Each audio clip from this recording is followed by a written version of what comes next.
श्री कृष्ण कहते हैं जो अच्छे कर्म करते हैं उन्हें उनका फल जरूर मिलता है, क्योंकि अच्छे कर्म करने वालों पर हमेशा परमात्मा नजर रखता है, क्योंकि अच्छे कर्म करने वाले लोग ही परमात्मा को प्रिय होते हैं।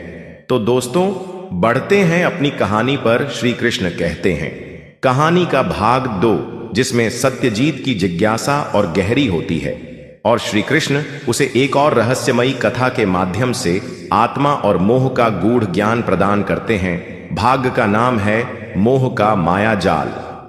सत्यजीत ने ध्यानपूर्वक पूरी कथा सुनी। उसकी आंखों में प्रश्न था, स्वर में विनम्रता। प्रभु, यदि आत्मा अमर है और मोक्ष ही अंतिम लक्ष्य है, तो फिर यह सारा जीवन, संबंध, मोह और माया क्यों बनाए गए? श्री कृष्ण मुस्कुराए। उन्होंने गीता की एक गूढ़ बात दोहराई, हे अर्जुन, यह माया मेरी है, अत्यंत दुर्निवार, पर जो मेरी शरण में आते हैं वे इस माया को पार कर जाते हैं। सत्यजीत, माया क्या है प्रभु, और मोह से कैसे बचा जा सकता है? श्री कृष्ण कहते हैं माया वह शक्ति है जो असत्य को सत्य का रूप देती है। मोह वह रस है जो बंधन को प्रेम कहकर परोसता है। दोनों का उद्देश्य है आत्मा की परीक्षा। जब मनुष्य सत्य को पहचान लेता है तब माया अपने आप दूर हो जाती है। श्री कृष्ण ने एक और कथा आरंभ की। कथा, विद्वान ब्राह्मण और उसकी पुत्री अवंतिका। राज्य में एक विद्वान ब्राह्मण था, नामदेव। उसने वेदों का गहन अध्ययन किया था, पर वह अत्यधिक मोहग्रस्त था अपनी पुत्री संध्या से। संध्या अनुपम सौंदर्य और बुद्धि की धनी थी। नामदेव हर सुबह अपने पूजा पाठ से पहले उसकी आरती करता और मानता कि वही उसकी शक्ति है। एक दिन संध्या गंभीर बीमार पड़ी। वैद्य, मंत्र, तंत्र सब विफल हुए।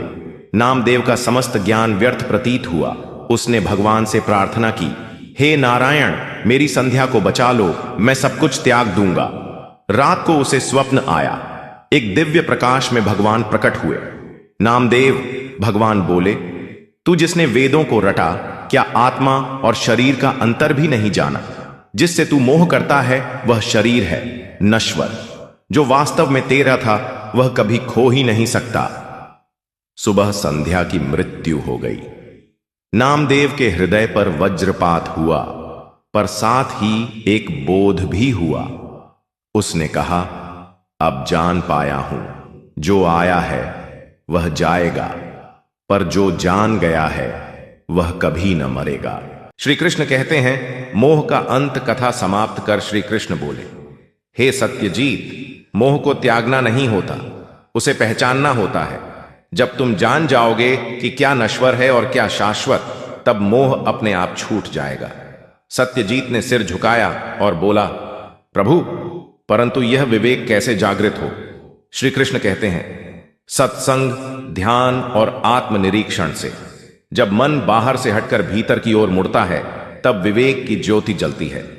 जैसे सूरज के प्रकाश में अंधकार मिटता है, वैसे ही ज्ञान के प्रकाश में मोह का तिमिर समाप्त हो जाता है।